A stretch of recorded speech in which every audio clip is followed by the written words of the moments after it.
the old has to die for the new to be born.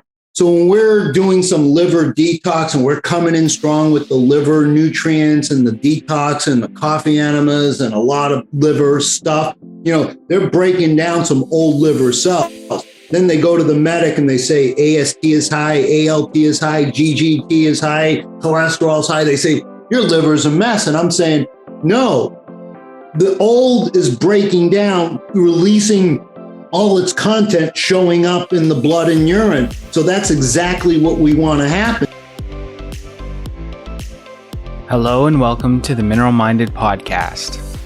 Are you interested in learning more about vitamins, minerals, heavy metal detoxification, and natural health? We explore a range of topics that are related to mineral balancing science and hair tissue mineral analysis, including in-depth interviews, news, and commentary about the wonderful world of natural medicine. I'm your host, John Bumpus.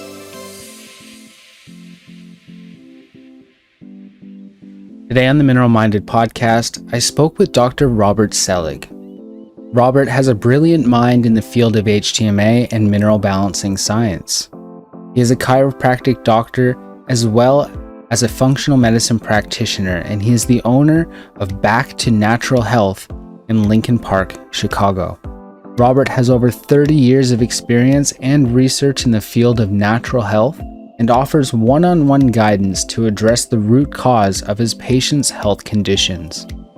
He uses hair tissue mineral analysis, mineral balancing, detoxification protocols, and energy healing, and so much more. Dr. Selig teaches his patients both the art and science of natural healing to restore energy, strength, and vitality. He makes getting back to health an exciting new journey so that you can live a life without pharmaceutical drugs, avoid surgeries, and roll back the aging process. Hey, Dr. Robert Selig, pleasure to have you here. Why, thank you. It's a pleasure to be here. So I'm wondering, as you know, we're the Mineral Minded Podcast. We have mineral minded practitioners of all kinds here. And you're a very peculiar one that is a chiropractor that specializes in hair tissue mineral analysis.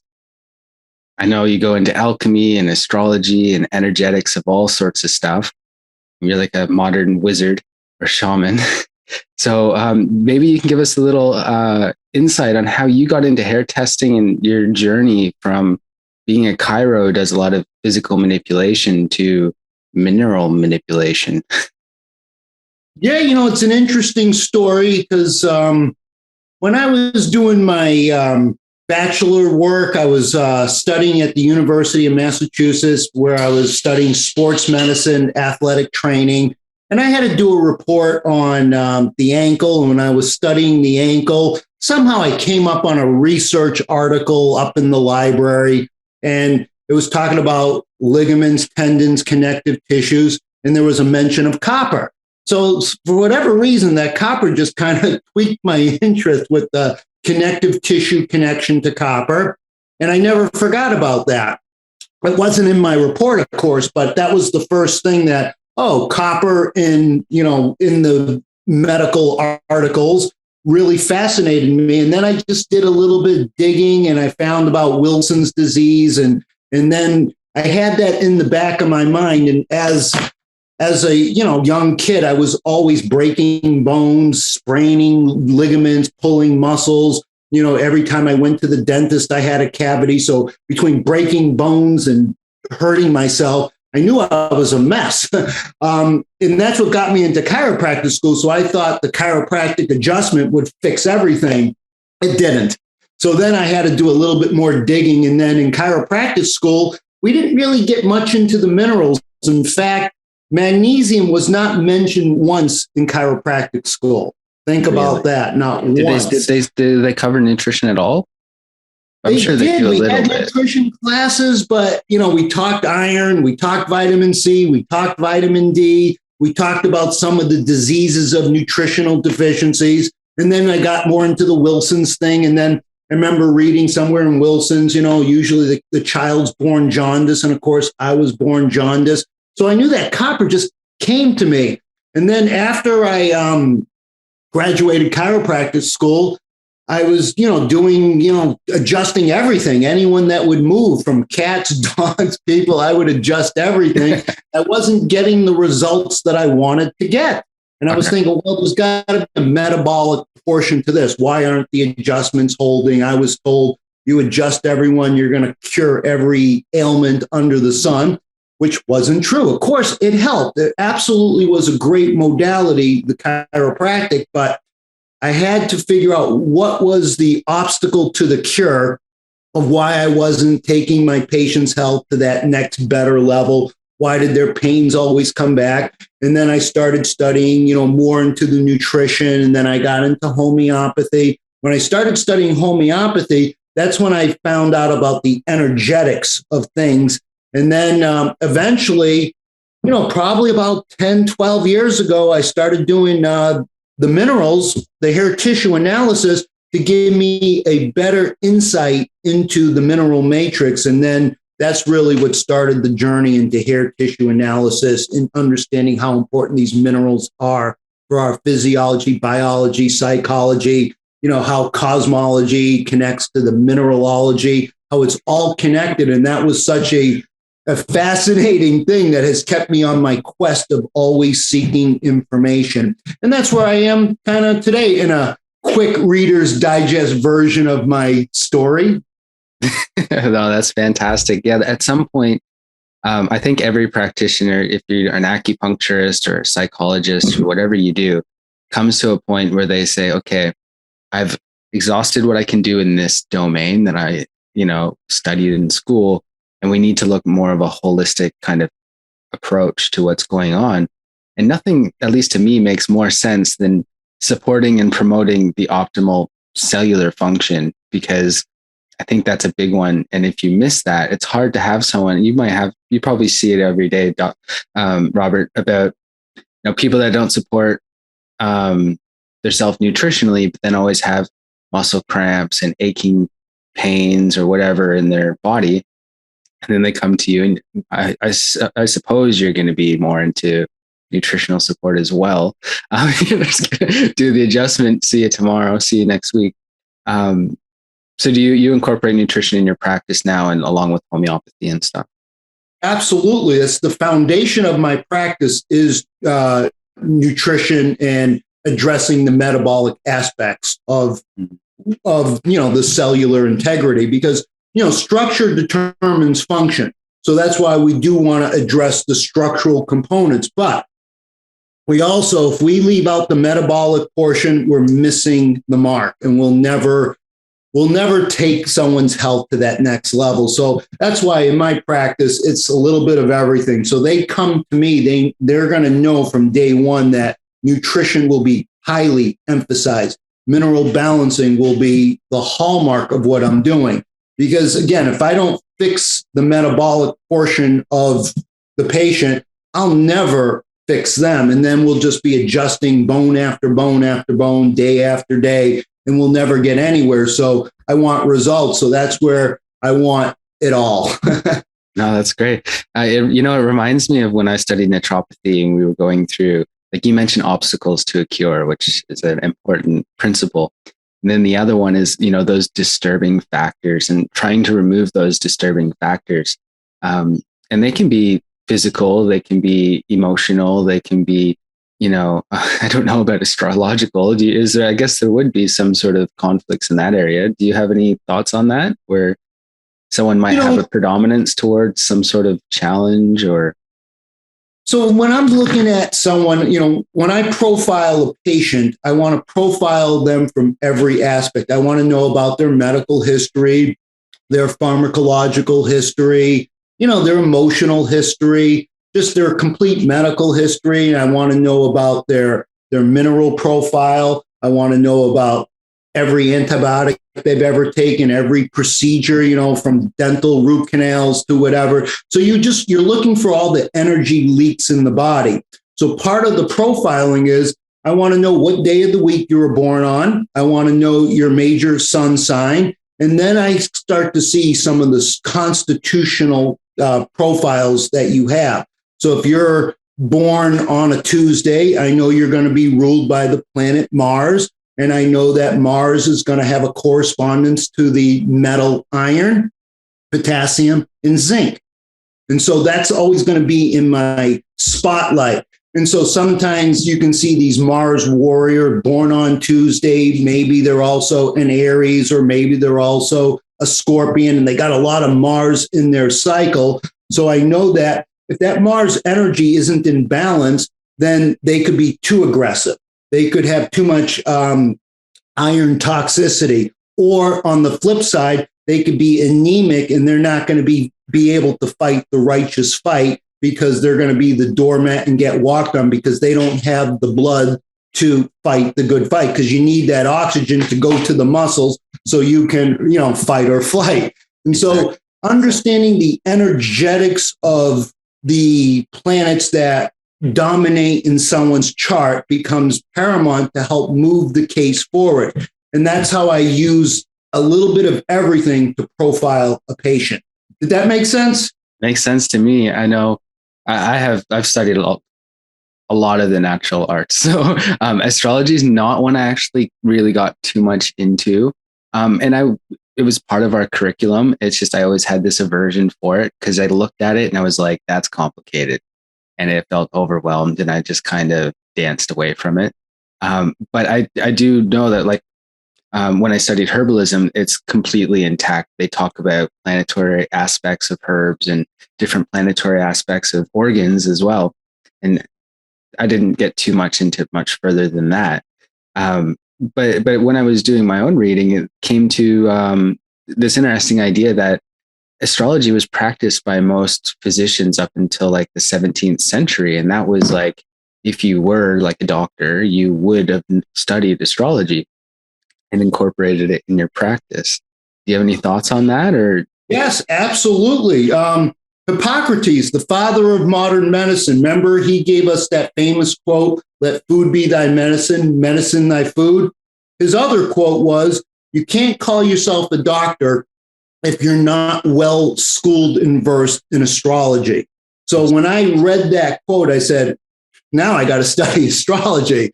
So as soon as I had graduated chiropractic school, I discovered homeopathy and started studying that, and got into the energetics and got into the astrology component to it, because every alchemist, Paracelsus, Samuel Hahnemann, they were truly alchemists, and alchemists understand the energetics of the cosmos. And so I wanted to bring those two worlds together, where we're looking at science, which is our physiology, our biochemistry, all the stuff that we love. But then we have the art. That's the alchemy. So when the art and the science come together, now we have a true healing modality to really raise the vibration, because it's all energy, vibration, frequency. And so Tesla told us about that. Every great clinician of the past has always told us about that. So energy animates matter. So we have to understand the energetics if we're going to really understand how we can see the pathology in a case. We have to understand what is the energetic block. And then we have energy-based medicines to help us move the case. And then we can look at the energetics of the minerals when we're doing mineral balancing, so we can see some of the shortcomings and some of the over-exaggerations, the under-exaggerations of the energetics of what the metal represents as it corresponds to a planet. And so just putting that all together has been kind of my life's journey, and always discovering new things and just trying to find mineral planet correspondence. And that is not easy to do, because there's not a lot of information on that. So my research is really limited, but I keep digging and keep discovering gems here and there. And it's been an amazing journey of putting this whole world of the art and the science together, because that's where the next step in medicine has to go.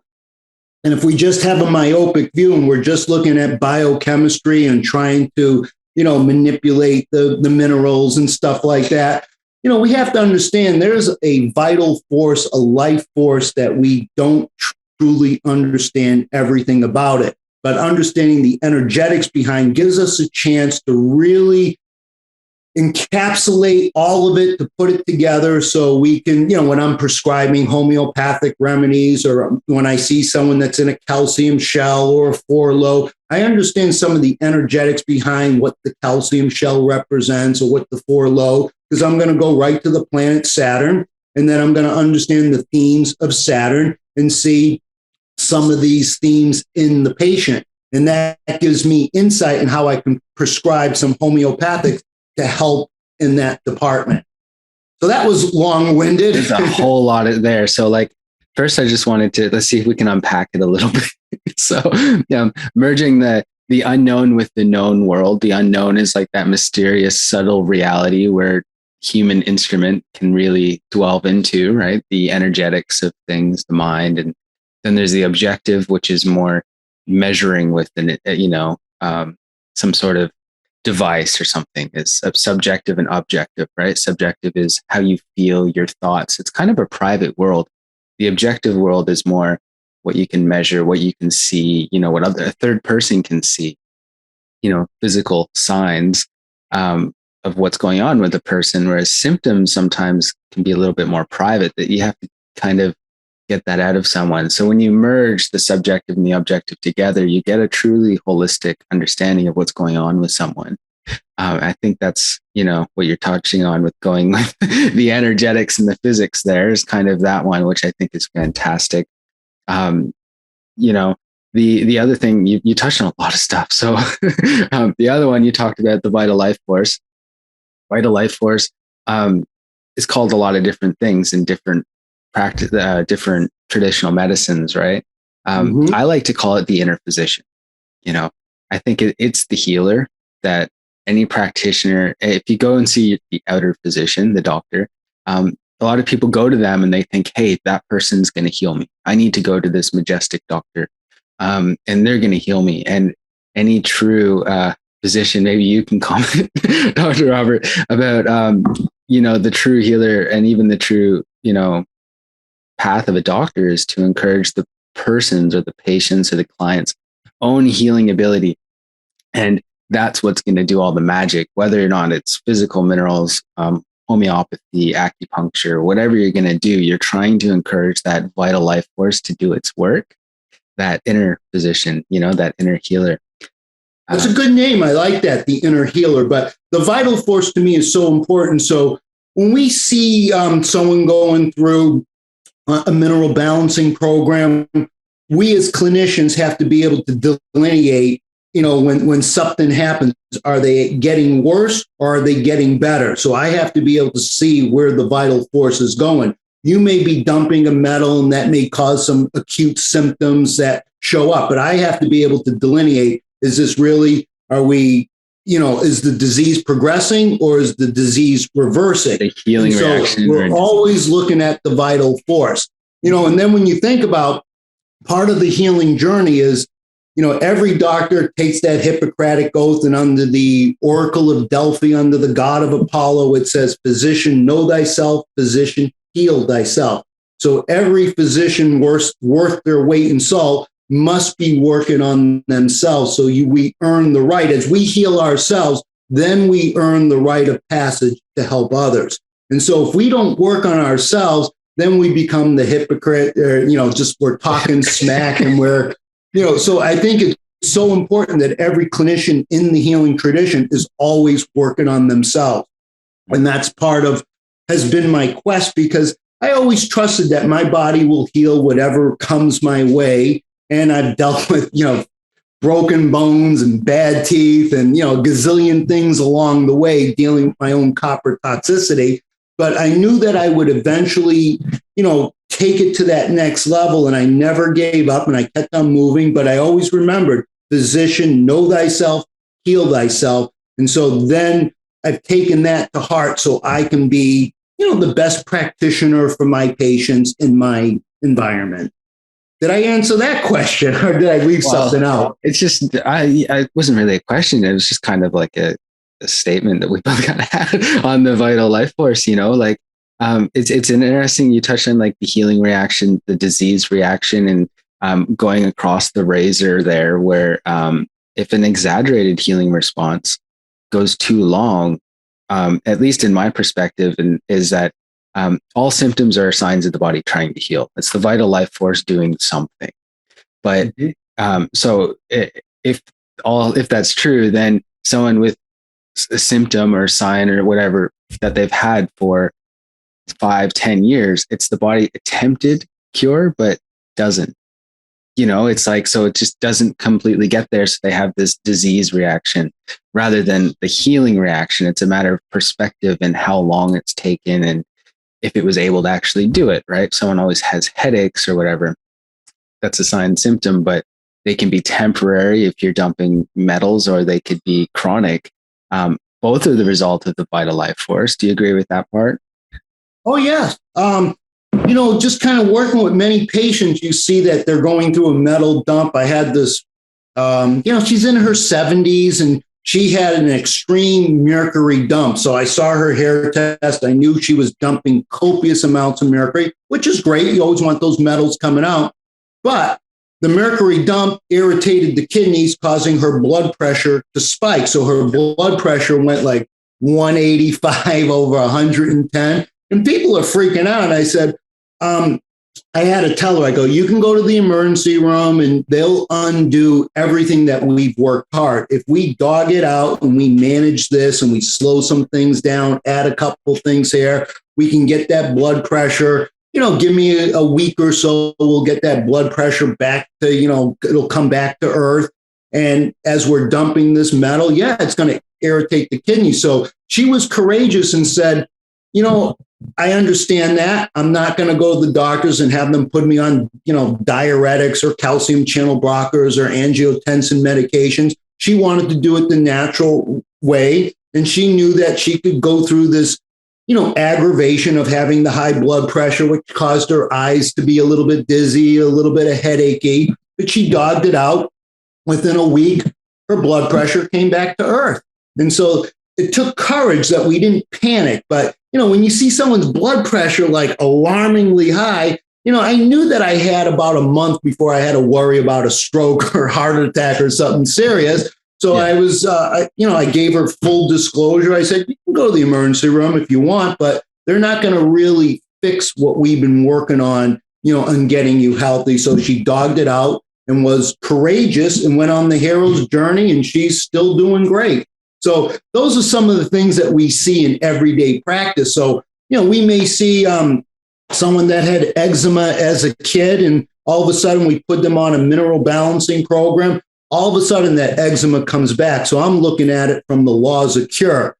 That's a good thing. So I got to make that eczema where it's tolerable, where it's not going to really, psychologically throw them off or physiologically throw them off, where they have the courage to get through it, to make the symptom doable, but understanding it's part of the laws of cure as they go on this healing quest, because that eczema that was suppressed with, steroids or whatever they were taking, now it's showing its face. So now we're healing what wasn't healed, 20 years ago, 30 years ago. So that's part of the laws of cure. So that's why mineral balancing is such a fascinating thing. It's when we talk about retracing, which I think is what you're kind of alluding to there, where you could have something in your past and then it starts to come up again. Is that what you're kind of touching on, or just someone that's been chronically eczema? About. Okay, cool. Yeah. No, that's amazing. And when that happens to people, sometimes they're like in disbelief when you first tell them about it. Because I always tell everyone, healing reactions are going to come up. You probably might not feel great sometimes. Don't expect just A+ energy all the time. Like, the body does healing and it has to rest for certain points and whatnot. But retracing is a fascinating one, where you have people with old ear infections or people that had chronic bronchitis growing up that now have throat stuff starts to come up again, or they start coughing up things and they think they have a cold and they don't. And, fascinating work. And are you trying to dip into like that homeopathic idea where you go from the top down, or no, from the bottom up, from the inward to the outward? Inside out.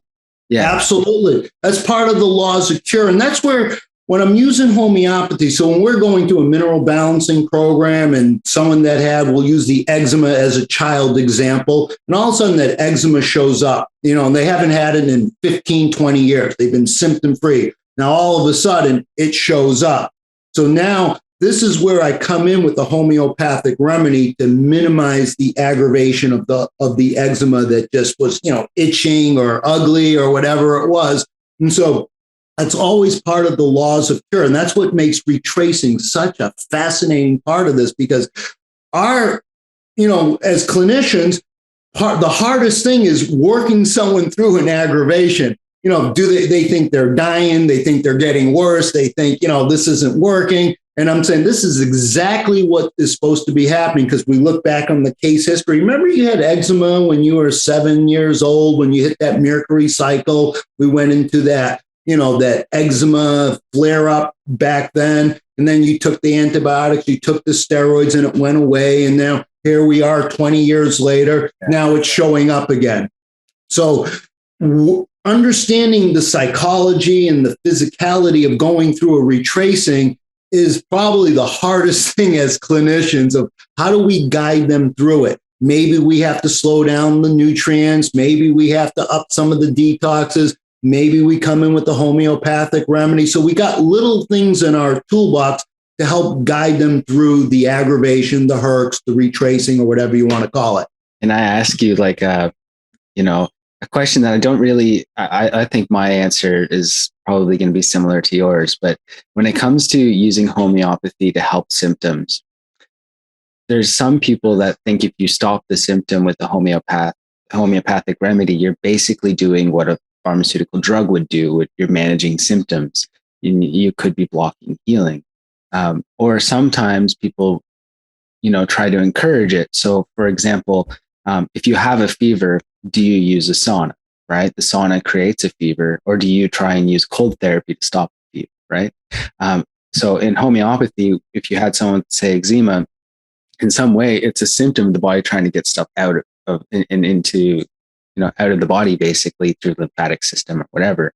And so I'm just curious, like, you would be more interested in slowing that down, or like what are your thoughts? Do you know what I mean? Like, is that clear? It depends on the patient. Some patients will say, I don't care about the aggravation. Let's just keep pushing through. Okay. Some people say, oh, I got a flare up. It's, I can't go out in public, so it always depends on who we're dealing with, who's the patient, what's their constitutional makeup, and whenever I prescribe a homeopathic remedy, I never look at it that we're slowing the healing reaction down. I'm looking at we're working with the vital force to make it doable, because it's a marathon. We're not trying to hit the home run. We're trying to keep getting people stronger. Every year, they get a little bit stronger. They get a little bit more mineralized. They dump more metals, and it takes time. We know we can't do this in, 1 year. Healing is that marathon. So we got to be able to walk that hero's journey and understand that we're going to hit speed bumps along the way. When we hit the speed bump, we don't panic. We don't have fear. We look at it first. We make sure, are they getting worse? We have to be able to delineate that. Maybe there's a cancer that's growing and I didn't see that. Or maybe it really is a retracing or a herx reaction. So that's why you always want a trained eye in your corner. And that's why having clinicians that understand the retracing process and understanding the importance of the medical history. So I never shy away from working with people, getting them through a retracing. I want to just make it doable. That's my main goal. And so I never look at it like I'm slowing the healing process down. Okay, cool. It's just an idea. It's, because I know that there's different perspectives. So I'll appreciate your thoughts on that. Because I, do agree with you. It's not like, oh, if I don't take my supplements, I'm going to stop healing. It's like, no, you won't. In some cases, like it's like compliance, right? Compliance is the best medicine, not the best supplement or the best herb. It's what you're actually going to do. And if you're going to go slower and it's more tolerable for you, that's better than, just going to town and just, really detoxing every single day. Like some people do. I've had clients that are just like, you know what? I'm ready. I've wasted enough time. I just want to go through it, and that's what they want to do and they want to just go hard. But I have had others where it's like, they micromanage every little symptom that they have, and anything that comes up, they see it as another problem, and and you have to work with them a little differently. It's not like one way is better than the other. It's just we all choose our path, and at the end of the day, there's more than one way up the mountain, right? Absolutely. So many ways to skin the cat. Exactly. Yeah, and you said that it's about being, compliant. I don't expect you to be perfect. I expect you to be, compliant with most of the stuff that I'm recommending. I don't mind when people say, "Oh, I'm going to be traveling. Take a few days off." No problem. I don't want to be so rigid where we can't enjoy life and understand when the holidays come around or traveling happens, right, or we're going through a detox or whatever. So I always want to be able to adjust to where the patient is. But I like that that theme is we don't want to be so rigid in our approach. We want to just say, stay compliant for most of it, do that 80-20 rule, 70-30 rule. We'll get success and we will, get up that mountain, but we just have to maybe go a little bit slower, maybe take a step back. Maybe we put, go into fifth gear and take it up a notch. So we always have to play where the patient is at. Right. And so when I see like some client, I'm very similar. I'm always like, I'm really relaxed when it comes to diet. I understand it's important, but I always say eat real food. Like that's the best thing. Like you can complicate as much as you want, but like, hey, if you want pizza, go make the pizza, do everything yourself. That's way more enjoyable. And as soon as you get in the kitchen, that's when the healing happens, really, not going and ordering someone to make you fresh pizza. You know what I mean? Like getting in the kitchen, being in the kitchens where a lot of stuff happens as well. But real food is important. I've had clients, they go, "Oh, well, I every time I go to my mom's, I can never have, the pie that she makes or something." And I'm always like, just have it, like enjoy it, because we talk about physical nutrition. Well, there's spiritual nutrition, like that soul food of going and being with mom and having that, don't just be like, "Oh, I can't eat that, mom." And like, you're missing out on memories and, I gotta say it's like soul nutrition, so there's more to it than just, being like puristic, I guess. And you're saying rigid, which, like the ancient Taoists and all that always said it's good to be adaptable, fluid, and like a blade of grass. When the winds come, you flow with it. You don't, resist it. And I think that's kind of like where a lot of people end up with that calcium shell. They get very rigid and they pick up the properties of calcium and the properties of those kind of things, the rigidity and that the dryness and whatnot. And they kind of bring it out in them. So like their mineral chemistry starts to affect who they are as a person, right? And as you start to even change, hey, I'm going to be a bit more fluid or a bit more relaxed in things, hey, that alone can change your pattern into the right direction. It's not always just taking supplements, And I often bring up this idea of like when you're in a calcium shell, for example, a lot of times they're kind of like frozen, like they've just stared at Medusa and they've turned to stone. There's fight, there's flight, and then there's freeze. Well, those slow oxidizer calcium shells they've gone through so much, trauma or whatever it is, that they're in that freeze state and they become like a statue. And so getting them to be a bit more fluid with diet, a bit more fluid and open, of playing around a little bit, taking breaks from their supplement. I think all of that is part of the healing thing as well. Do you have any thoughts on that? Yeah, that was beautiful. I'm glad you brought up the food, because I've seen every diet fail.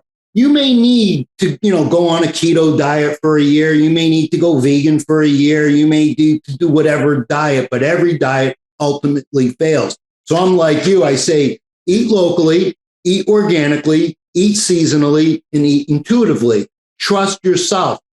Have the spice of life. Don't be so rigid. So when you talk about that calcium shell and that rigidness, that's Saturn. Saturn is order and structure.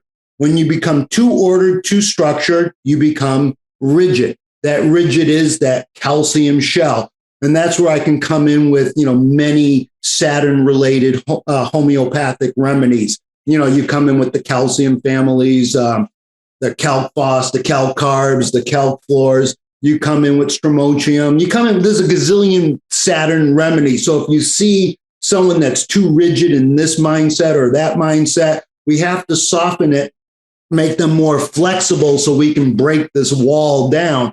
And when we understand that food, remember that old saying, the macrobiotic becomes macroneurotic.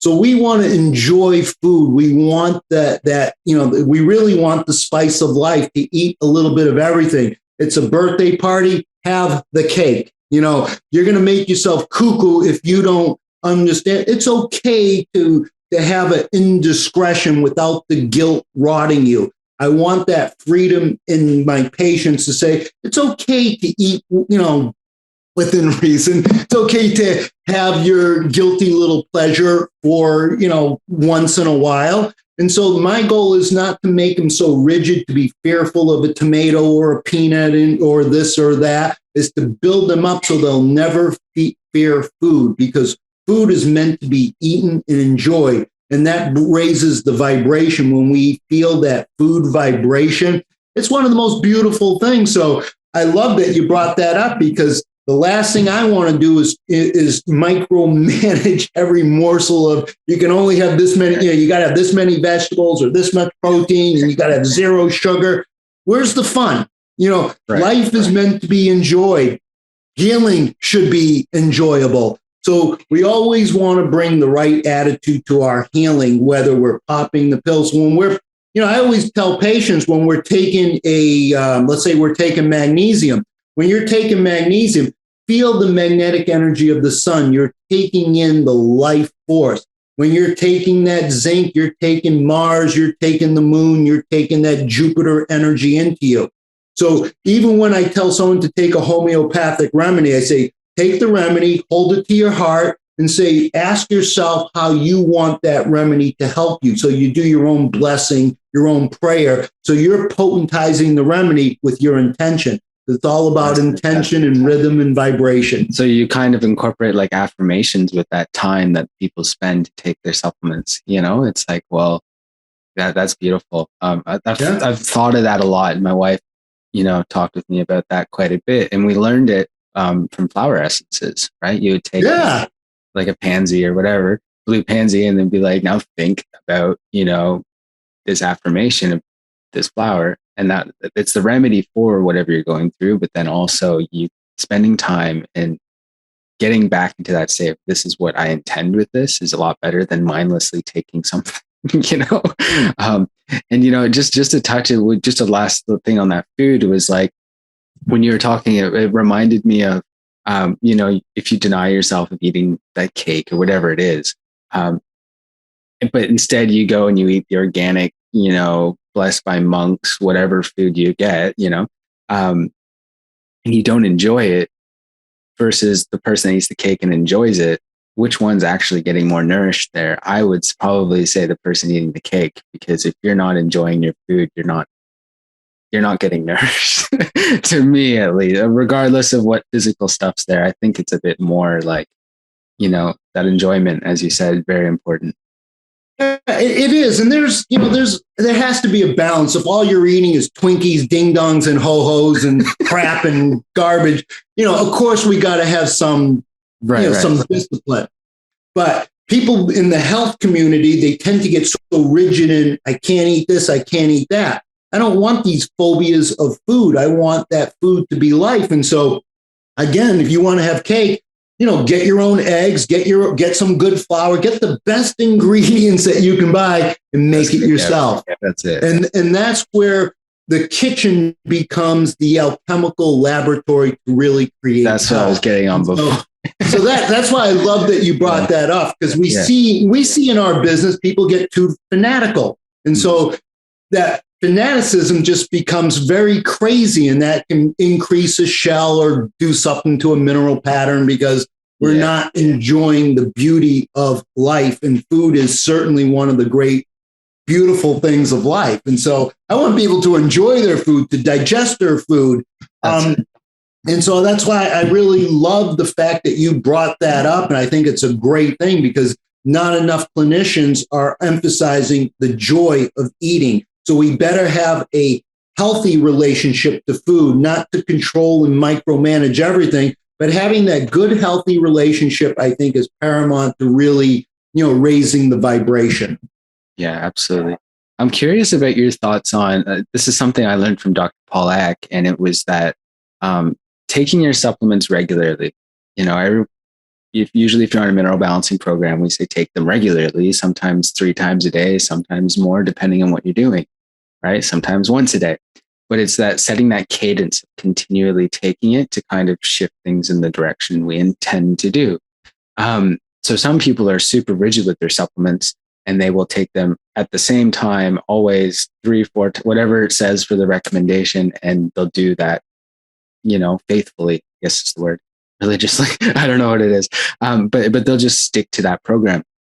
But Dr. X said, well, it's a great idea to actually take a break from your supplements, right? He said, because a lot of the healing happens when you set the cadence and you keep providing vitamins and minerals in, and then you don't give them one day. And the body has to do micro adjustments now because it got lazy getting all of these things coming in now. And now that you're not taking it, it's like, it wakes it up, so to speak, and it goes, hey, we got to use our reservoir. We need to do something. And he said, so a lot of healing can happen when you don't take your supplements, for a day or two, just to kind of bring that up. Have you come across that? Do you incorporate that? Oh yeah. I work a lot with the magic 7, so I always have that 7 in the back of my mind. And we know that, on the 7th day, God rests. So take one day off, take one day off where you don't have to take anything. Maybe if you want to take a little digestive support because you're prone to constipation, fine, but don't be so rigid. So I always like to encourage people to take one day off from everything.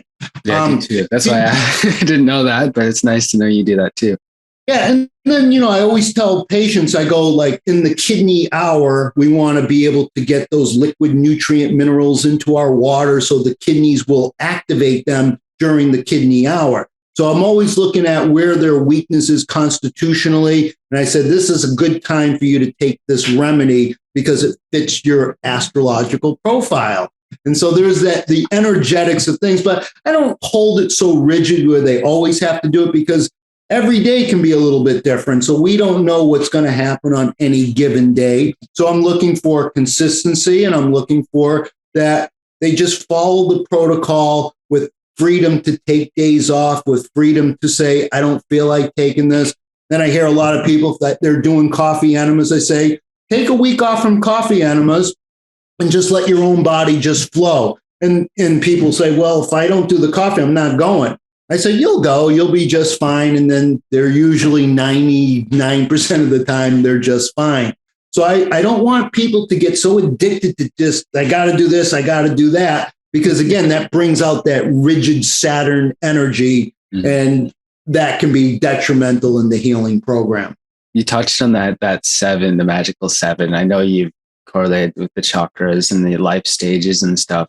And you can chat about that if you want, but have you come across this idea? I think it was in German New Medicine. I think I come across, or Recall Healing, if you come across those works. But they talk about, say, if you had this health issue come up at age 24, you could like half that age and say 12, and then go, what happened at age 12? Was there a trauma, something that come up? Or you can also go by dividing by 7 in different stages to see different time periods where something might have happened that influence something to come up. Do you incorporate that at all? Like, the halving or the divided by 7 on the day, some people you might see it in your office. On this day, I had a spinal injury and workers' comp or whatever. And you can divide by 7, and go work with them to see if there's a time when, divided by 7, that would have come up. Or I know you use it in a different way, but do you use it like that, or? I use it in a little bit different way. Now, here's an example of Mars, Tuesday. So Tuesday is the day of Mars. What do we do in culture on Tuesdays? Vote on Tuesdays, declarations of war on Tuesdays, presidential speeches on Tuesday. And of course, the infamous 9/11 was on a Tuesday. So that's the energy of Mars. That's that martial war energy. So we always want to understand the energy. And when you look at the 7-year cycle, so when we look at the Magnificent Seven, the 7 visible orbs to the naked eye is truly the Magnificent Seven. That Magnificent Seven corresponds to the 7 chakras, to the 7 endocrine glands, to the 7 layers of skin, to the 7 cervical vertebra, the 7 days in the week, the 7 colors in the rainbow, the 7 verses in the Lord's Prayer, the 7 C's, the 7 sins, the 7 virtues. So we understand the power of 7.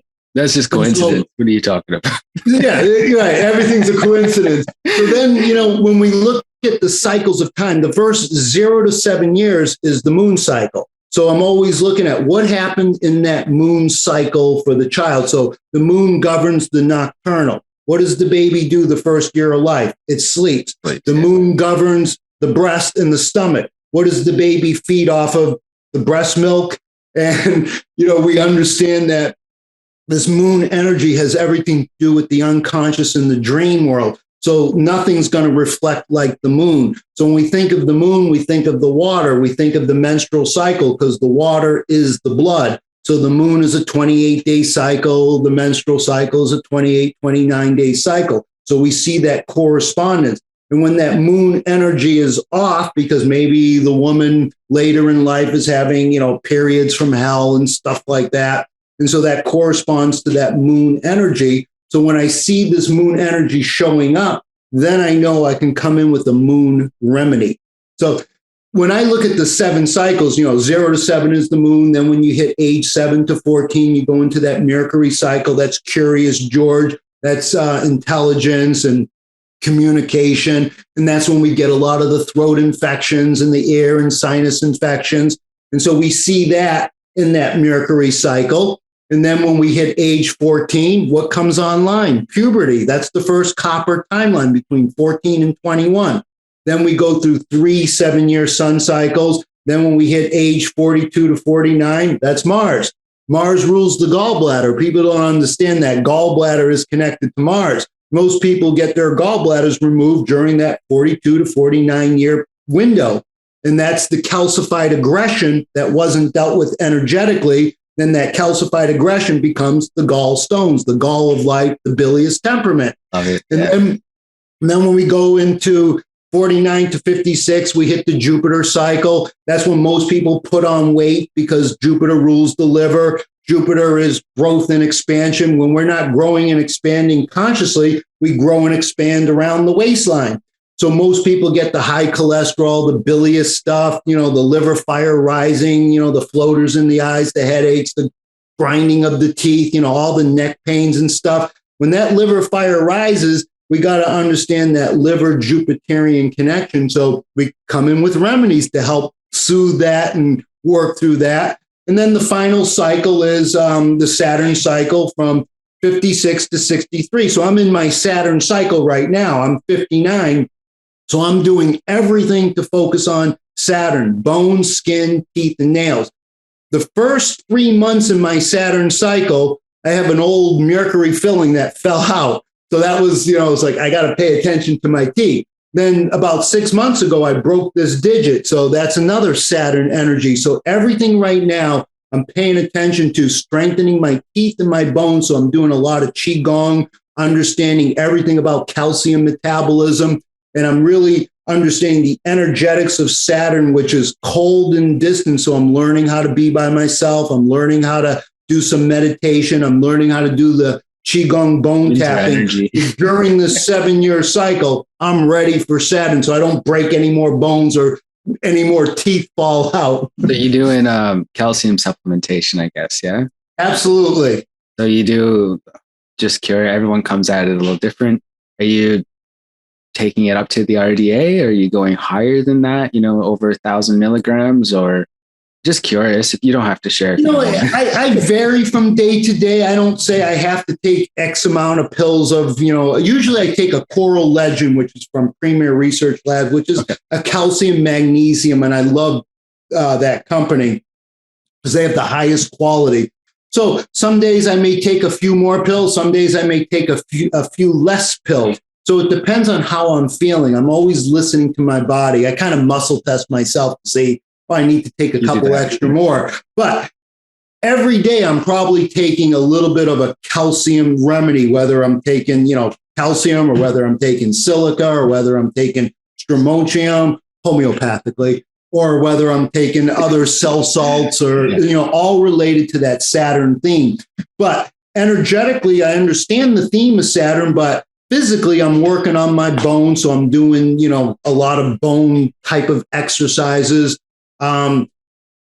Understanding that Saturn is, you have to understand that Saturn is cold and distant. It's the furthest planet from the sun. So you have to learn how to be by yourself. So that's where the meditation practice comes in. And then Saturn is death and darkness and aging. So I'm reading the Tibetan Book of Dying. I'm embracing the death because I'm in this Saturn cycle. So I don't want to fear death. I want to understand it. When we understand it, we transmute it. And that's when we're in these cycles, then we strengthen whatever cycle we're in. We use that cycle to strengthen that, so we don't break bones, or, old cavity fillings fall out.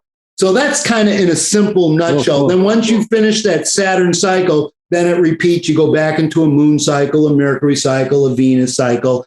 And hopefully I can go through 2 Saturn cycles. So that means my goal is to make it to $120. And most people will barely make it into 1 Saturn cycle because the health in this country is god awful. So that's kind of how I use those cycles. Love it. I use, at least in my own, for my own personal work, incorporating the energetics of the seasons. So I learned, about Taoist medicine, and we always go into it's springtime. So it's liver energy, and we get with the liver, and it's that growth energy, because that's what happens in the springtime. Everything grows. And then, but when you're talking about Saturn, it reminds me of winter energy. You let go of everything that you've done in the past, and you kind of like the trees let go of the leaves, the flowers go within, everything goes inside. It's like that winter energy where you get intimate with yourself again. So it just reminded me exactly. And that Saturn is the winter, which represents death. Everything's dying. Yeah. And then everything will be reborn in the spring, which is that Jupiterian energy. That's why the Taoists were really way ahead of their time. Yeah. Even in Chinese medicine, we got the 5 elements in Chinese medicine. And so their 5th element is wood. Wood to me represents a tree. And a tree can only be a tree if it has the fire of the sun, the air, the water, and the earth. Then we create the tree of life, the tree of knowledge, the aortic tree, the bronchial tree, how man, according to Steiner, is an inverted tree. But we need the elements to create the magic. So when those 4 elements come together, then we create the quintessence, and that's the magical 5th note. And that's the beauty of alchemy, is using it energetically. So we're always trying to see where we're having a trouble with. Maybe it's a Jupiterian energy, maybe it's a Venus energy. And right now we know that copper is one of the most dysregulated metals in all of human physiology. So I look at, why does everyone have a copper issue? So I look to the planet Venus, and what's the planet Venus? Love, fertility, sex, relationships, art, beauty. And so where do we have conflicts with our sexuality? Where do we have conflicts with our relationships? And when we start to grasp the energetics for that, then the copper metabolism will start to resolve. So that's how I use kind of the energetics of these planets. That's fantastic. So yeah, so you do use the astrology with the hair test. Have you found certain people's sun signs or anything to be more likely to be in certain patterns, or is it more like just using it, like you've said, with individual minerals and then their kind of qualities with things? And just to kind of add on to that, maybe there's ideals on a hair test, and I don't believe everyone's the same. I think there's 7 billion different types of people out there. So I'm sure there's an astrological perspective and say, hey, if you are more of a Venus person born on Friday, Venus time in the day, I don't know the astrology, but, would you be more likely to be a copper dominated person? And then they would have that kind of part of their hero or heroine's journey of going through and dealing with that copper essence as kind of being like their life path, their life lesson kind of thing. Do you think that's a thing, or is that just absolutely romantic? You know, I look at myself. I was born on a Friday. I was born in the Venus hour. So I got a Venus plus, let's see. So born on a Friday in the Venus hour. So I have everything copper related. So I've been dealing with copper, for 12 years. I go through phases of a copper dump, then it comes down, and I go through another copper dump. So copper has been my gift and my curse throughout my entire life. So my goal is to turn the curse into the gift. And so understanding about how I'm kind of cultivating my relationships, how I'm understanding the sexual energy, how I'm understanding about the art and the music and the beauty of life. So when I look at all these patterns that we see, I've been dominated by copper since day one. I was born jaundice and have every copper symptom under the sun. So just by knowing now, my sun sign, I'm a Saturn. So I was born in Capricorn. So here we have Venus attacking Saturn. And that's the bones. And that's why I always would break bones. I've broken ribs. I've broken 3 ribs here, 3 ribs here. I've broken this clavicle. I've broken that clavicle. I've broken this wrist. I've broken many of fingers. I've got my teeth smashed out. I blew out my kneecap. So I've broken almost every bone in my body. And so that's that Venetian energy attacking Saturn or Saturn attacking Venus. And so this is the power of understanding that sun sign and the day of the week to give you that constitutional profile, because you're going to see that we're going to have, there's going to be 49, there's 7 days in the week, but there's a potential of 49 potential planets that can dominate in a cycle. So that's why I always want to look at where the patient is at in their astrological profile. So I can say, oh, you're in a Mars cycle, you're born in Aries, and you're going to have a lot of this Mars stuff. Mars rules the gallbladder, like we said, it rules the muscles, it rules the immune system.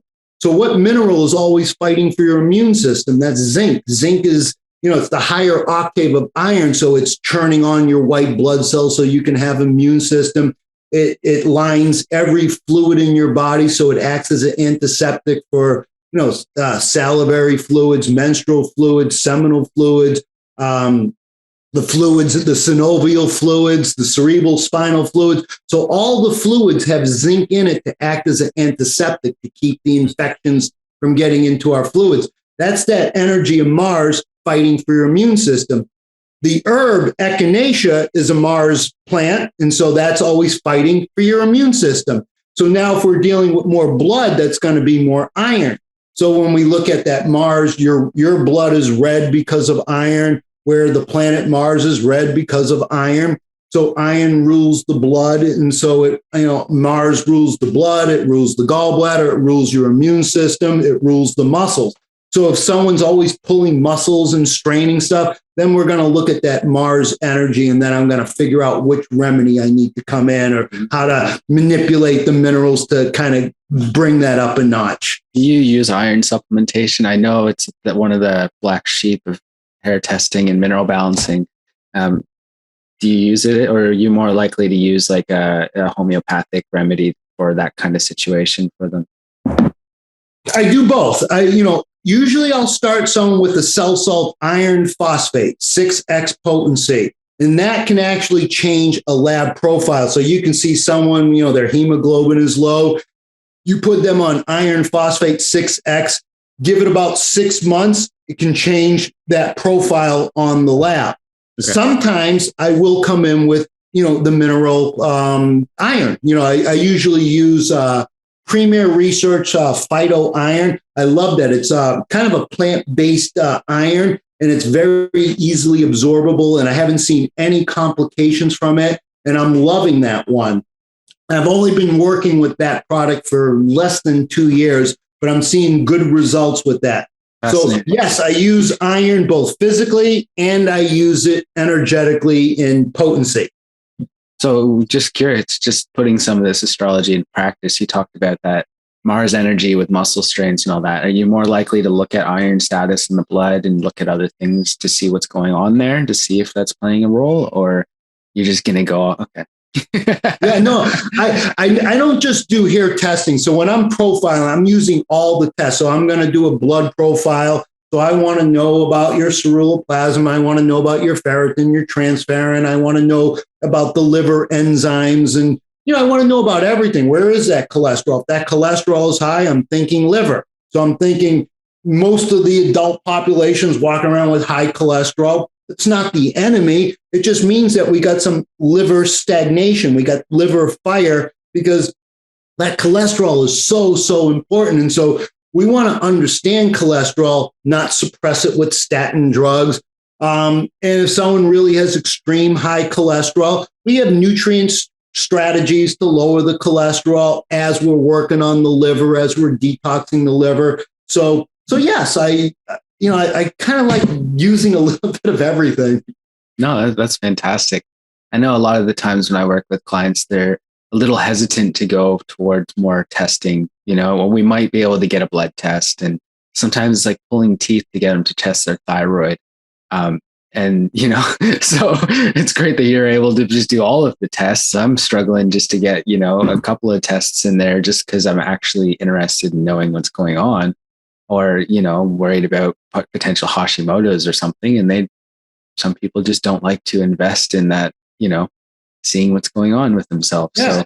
Yeah, I like proving it. So we see that high, the calcium potassium ratio is high, and we know that's the thyroid ratio. Then we do the TSH, we'll see, then, the T3, the T4, and the antibodies. And then we see, your blood is showing that you're hypothyroid. Your hair test is showing that you're hypothyroid. And so we have this correspondence from blood to hair. Then we're always looking at, so usually I'm going to run an organic acid test. I'm going to run a GI map test so I know what's going on with the stool. So I'm looking at you from hair, blood, saliva, stool, urine. I'm looking at everything. So when I'm profiling you, I know a little bit about why is that, if you see elk phos low on a blood test, that's zinc. And so then you see, they're hypochlorhydria on the GI map. They got low stomach acid. There's that zinc again. So then you see maybe it's high zinc on a hair test, but maybe that zinc is being blocked by copper or cadmium or mercury. So then we see the correspondence and the correlations between it. So I love putting it all together. So I run quite a few labs. I can tell, yeah, because I use them when I can, but I never get away with all of those. Usually it's one or two of them at most. But it just brought up this idea for me. It was like, we were talking about healing reactions earlier and like going through some things. And then you have clients that get regular blood tests. Sometimes they just do it anyway, right? The people that really check, do the 6-month physical kind of thing, get their bloods every 6 months.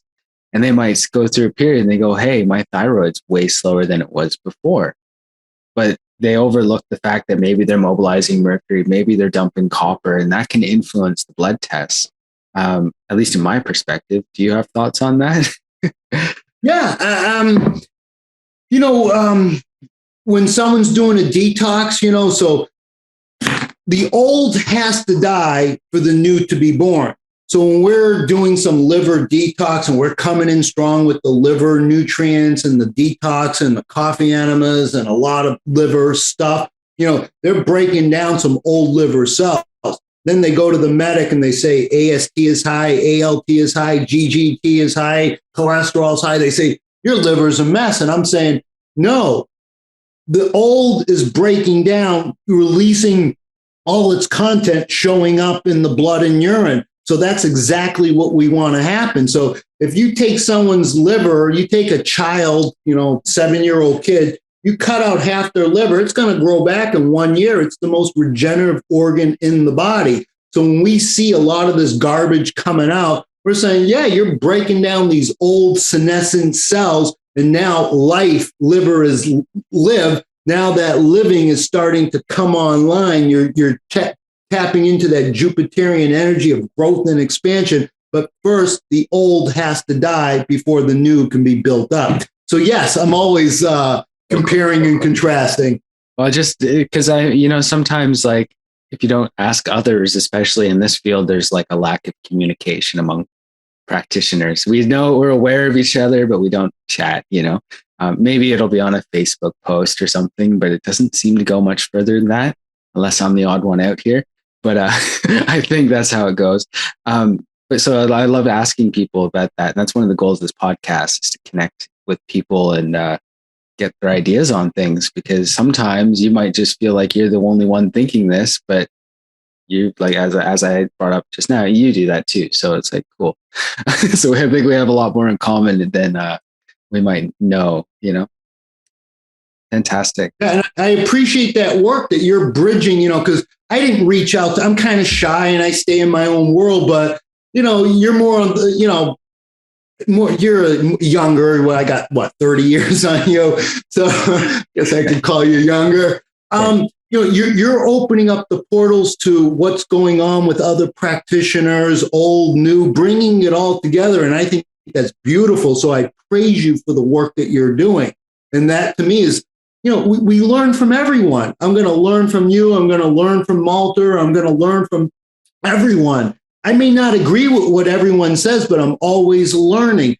I went to this seminar just last week. I said, I'll probably know 99%, but I'm looking for the 1% of what I don't know. This doctor was going to teach me one thing I didn't know. And of course, she did. And so we always have to go in there. What are we going to learn? And not say, yeah, I know it all. There's always something we're going to learn. So I think that what you're doing is absolutely beautiful. So I commend you on that, kind of bridging all the different thoughts, and because we all go at it a little bit differently. And I think being able to bring myself on and other practitioners, and we're always learning. And once the learning stops, you're dead. That's it. So as I said, I was reluctant to learn about astrology, and my wife is really into medical astrology, right? And so she'll say the same thing 10 times, and I'm kind of starting to get some things, but I also butcher it, every time someone asks me my stuff, I mess it up. I don't remember it all, but I'm trying, and eventually I'm going to hit that time where I'm going to go deep dive, because I do that. You're like this too, Robert. It's like, you're aware of something, and then there becomes a time when it's like, all right, I'm going to go, deep dive. I'm going to get really immersed in it and just see what's going on there. And when I do that, it's like everything I do is now about that, like everything, it's got to be look through that lens and how I can see things. And then I look back on things, retrospectively, and how things, if I did know this, how would have come up, and that kind of stuff. So I'll get there. So I've learned a lot having a chat with you. Just remember, like I said, Hippocrates said you can't call yourself a doctor if you're not well schooled in astrology. So astrology, it's been butchered. We got tropical Western zodiac astrology. We got sidereal astrology, Vedic astrology. Even the whole numbering system is off. So when we think of December, it's the 12th month, but yet dec means 10. When you run the decathlon, it's 10 events. Sep means 7, but yet it's the 9th month. October means 8, but yet it's the 10th month. Yeah. So this is where we have to be able to use the different branches of astrology. So I don't just study one version of it, but what hasn't been corrupted is the 7 days. The day you're born on is one of your strongest constitutional, because it hasn't been corrupted. Every country on planet Earth all agree on the Magnificent Seven, the 7 days of the week. So that's why I use that very strongly in my practice, because that's the one thing I know is still sincere. It hasn't been altered with leap years and, cutting time out, changing clocks and all this, because we don't really know what month we're in, because the whole calendar system has been corrupted since the beginning of time. Gregorian, Caesar challenging, making his own version of the calendar. So it's been very hijacked. But when we look at the original 12 signs of the zodiac, those 12 signs of the zodiac energize the 12 meridians. The 12 meridians light up the 12 cranial nerves. The 12 cranial nerves light up the 12 organ systems. And so this is the beauty of as above, so below, using that alchemical approach while we're working on the scientific, biochemistry approach. And we put those two worlds together, then I believe that we have a true healing modality to really help move the cases forward. I agree. And I think that when people aren't really into planets or considering astrology, like I know it exists. I'm not like denying it. I just wasn't going to deep dive into it because I just knew it was more complicated than minerals. And like, that's complicated. So it's like, so it was like to me, like, I think, Gaia, like the earth is like a living being. And if they're beings, I think other planets are beings as well. And I think that obviously their bodies are greater than us, so it can have an influence on us. And you'd be a fool to think the moon doesn't affect the earth and vice versa. So why wouldn't another planet do it? So it's like, I know it's a thing, but an interesting idea is like my wife brought it up to me was that I was born in Canada. And so I was born a Virgo. When I came to Australia, she said that some systems flip they polarize the chart because we're now in the southern hemisphere. So she said you would actually have a lot more Piscean energy. So it's this idea, maybe you can comment, just like one person living in one area and then moving to another with a different effect, do you think that's Absolutely more Pisces? I always look at, if someone's at Aries, what's the opposite of Aries? Aries is Mars, it's the beginning of the season, it rules the head. And so Aries, its opposite pole is Libra. So that's iron, copper right there. So every planet is going to have its polar opposite. So you just can't have myopia and just look at the Aries, look at its opposite energy. Now, my wife is a Cancer, I'm a Capricorn. We're complete opposites in every which way. And so understanding that the opposites attract. And so she teaches me stuff that I wouldn't learn, and I teach her stuff that I wouldn't learn, because it's even though we can battle at times, but we come together seeing that there's got to be a polarity of a yin and a yang, of a night and the day between every sign. So we're always trying to find that balance whether we're on the southern hemisphere or the northern hemisphere. So yes, there's going to be that energy. So I'm always looking at the opposite pole because it's always about balance. And in the scales of Libra, Libra's there to balance, the first half of the season, and the scales, and that's the kidneys. The ultimate job of the kidneys is to balance out the pH, to make sure that we're not too acid, we're not too alkaline, because we have to be in balance. And that's the ultimate job of the kidneys.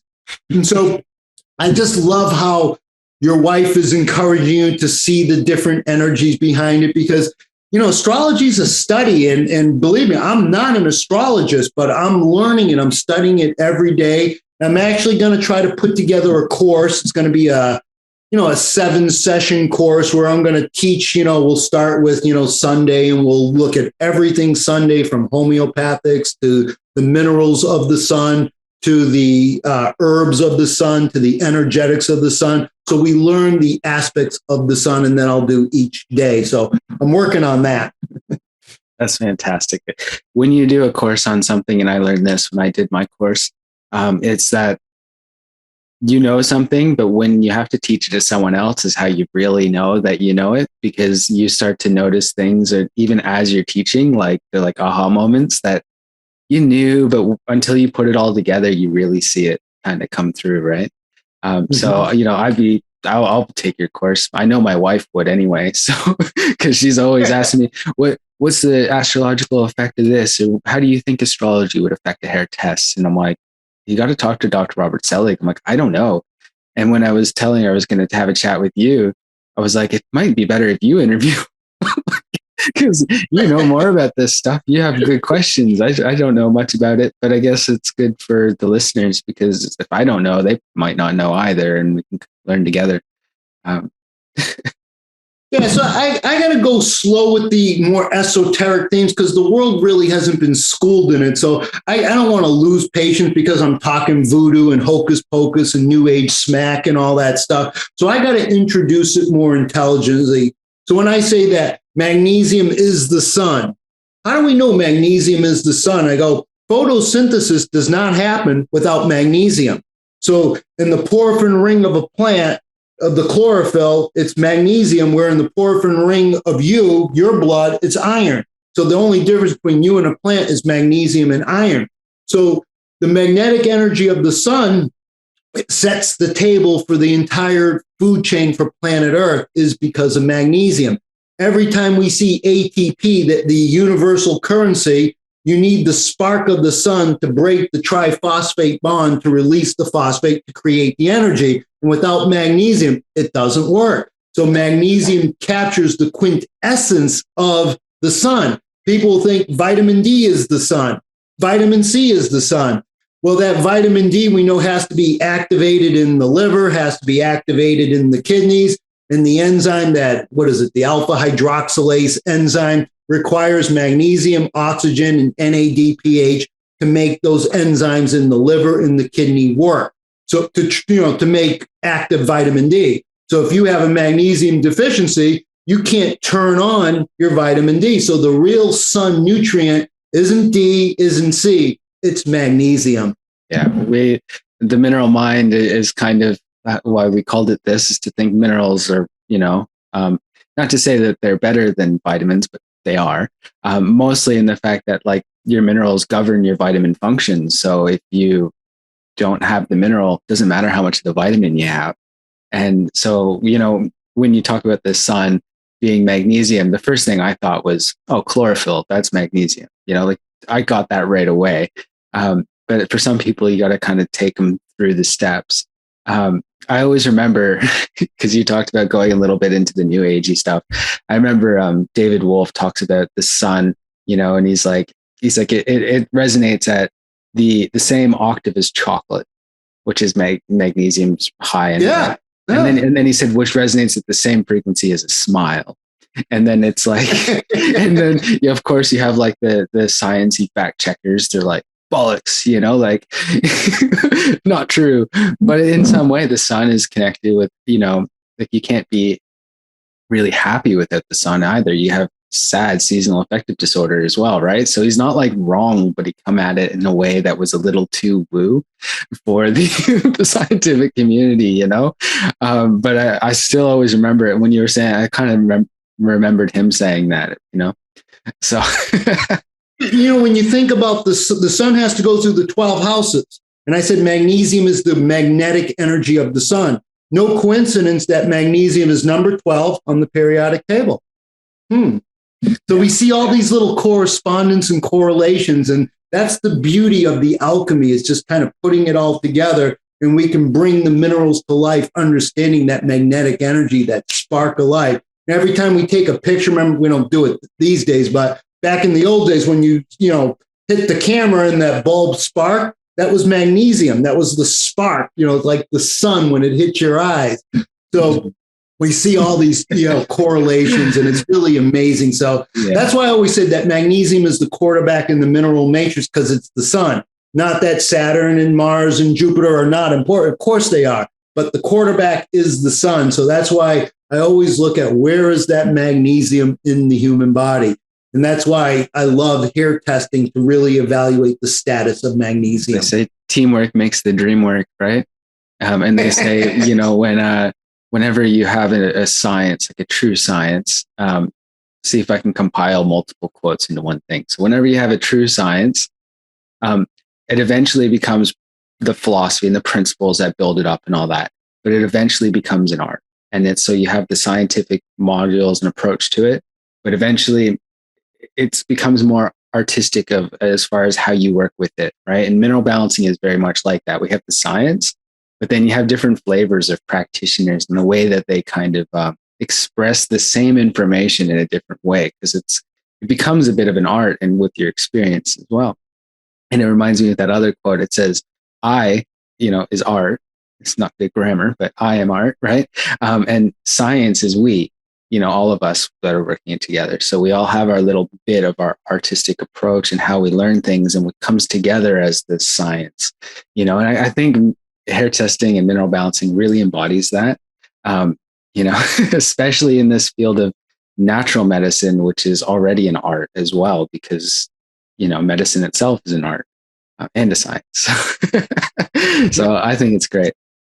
Yeah, I think that's beautiful what you said, because even when we're thinking about art, you think of that iconic masterpiece by Botticelli, The Birth of Venus, where you got the goddess Aphrodite sitting on the calcium shell.